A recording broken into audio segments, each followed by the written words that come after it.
Arthur Sterling stood before the floor-to-ceiling mirror in his penthouse, the golden morning light of the city skyline reflecting off his custom-tailored Italian suit. To the world, he was the titan of Sterling Industries, a man whose signature could move markets and whose gaze could silence a boardroom. But today, Arthur was looking for something that money couldn't buy: the truth.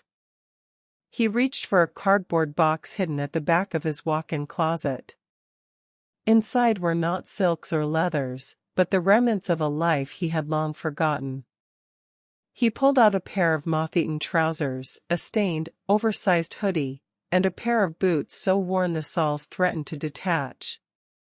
As he stripped away the layers of his billionaire persona, he felt a strange sense of liberation. He smeared a bit of charcoal under his fingernails and rubbed ash into his perfectly groomed beard. Within 30 minutes, the man who owned the city had vanished, replaced by a ghost of the streets, a man no one would look at twice, let alone respect. He stepped out of his private elevator, bypassing the lobby staff who greeted the CEO every morning, and slipped out through a service entrance. The cool morning air hit him differently now. It felt sharper, more invasive. He walked 3 blocks to the entrance of his own corporate headquarters, the Sterling Plaza.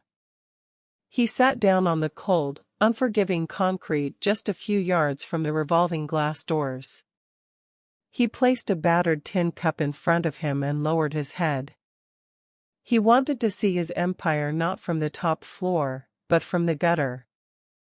He wanted to know if the culture he built was one of compassion or one of curated cruelty. His heart hammered against his ribs, a sensation he hadn't felt in years. The experiment had begun. The morning rush began.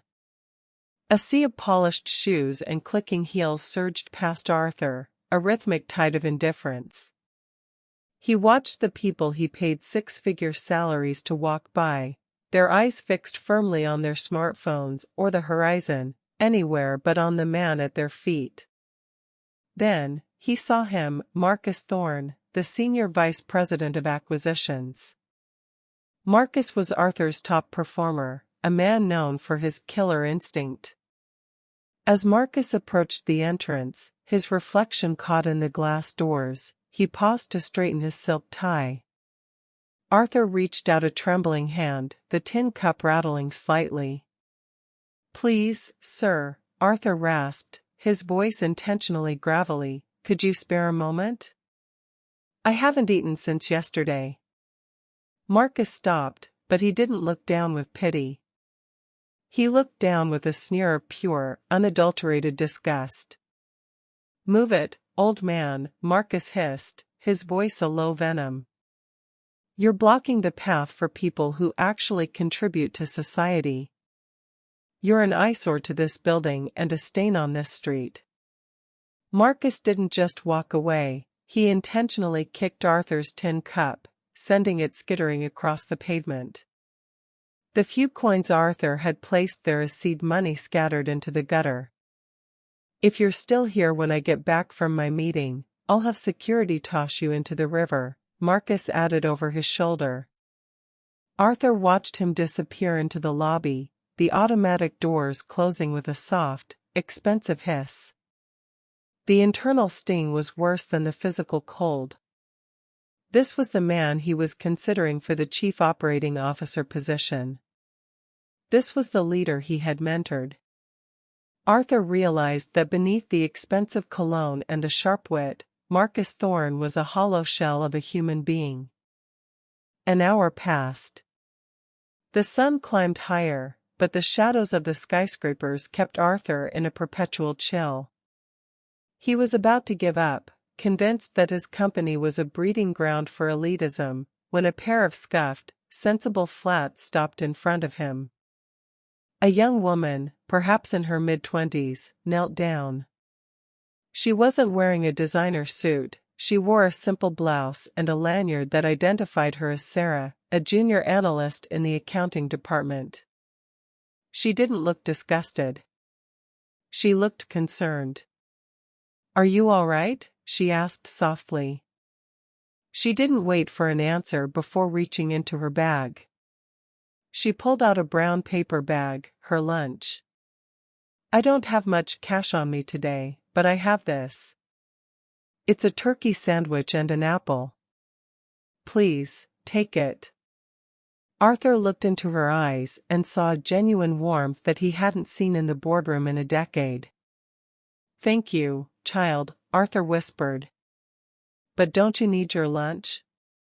Sarah smiled, a small, tired smile. I'll be fine. I have some crackers at my desk. You need this more than I do. As she stood up, she reached into her pocket and pulled out a $5 bill, the edges frayed. She placed it gently in his hand. I hope your day gets better. Don't let the mean ones get to you. She hurried into the building, glancing at her watch, clearly worried about being late. Arthur held the warm paper bag in his hands like it was a holy relic. He knew Sarah's department had recently faced budget cuts. He knew her salary was likely barely enough to cover rent in this expensive city. Yet, she had given him everything she had for the afternoon. In that moment, the cold concrete felt a little less hard. At 2 p.m., the executive boardroom on the 50th floor was filled with tension.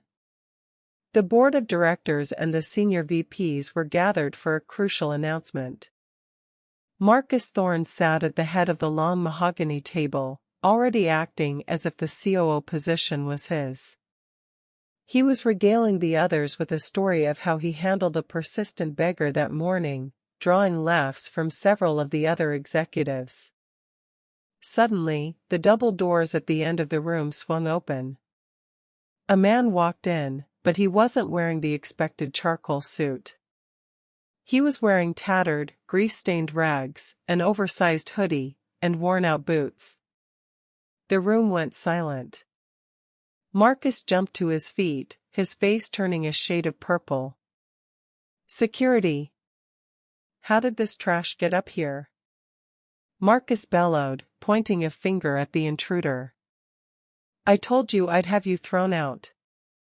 You've got some nerve coming to the 50th floor. The beggar didn't move. He slowly reached up and pulled back the hood, then took a wet wipe from his pocket and smeared away the charcoal from his face. The room gasped in unison. Marcus's hand began to shake, his finger still pointing, but now trembling uncontrollably. Arthur, he stammered, his voice dropping 3 octaves. Arthur Sterling walked slowly to the head of the table, his eyes locking onto Marcus's with the intensity of a predator. The silence was deafening, broken only by the sound of Arthur's heavy boots on the plush carpet. He sat down in his leather chair, the rags contrasting sharply with the luxury of the room. Sit down, Marcus, Arthur said, his voice now crisp, clear, and terrifyingly calm.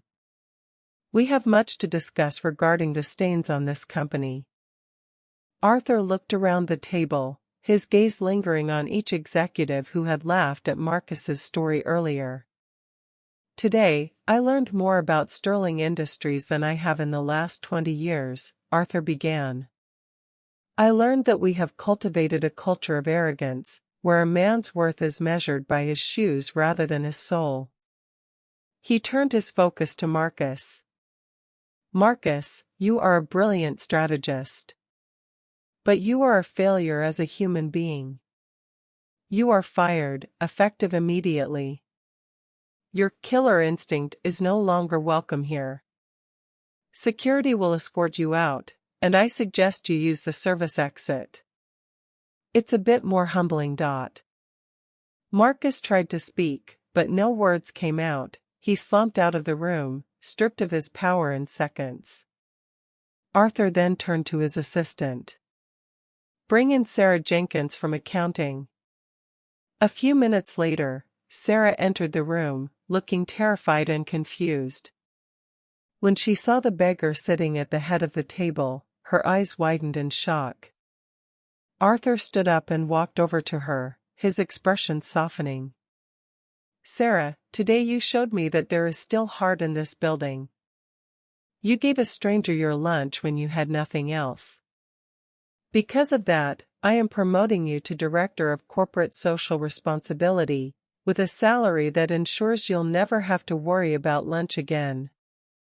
Tears welled in Sarah's eyes as the room erupted into hesitant applause. Arthur looked at the remaining executives. From this day forward, our success will not just be measured by our profit margins, but by how we treat the people who have nothing to give us in return. Now, let's get to work. The billionaire in rags had finally seen the truth, and Sterling Industries would never be the same again.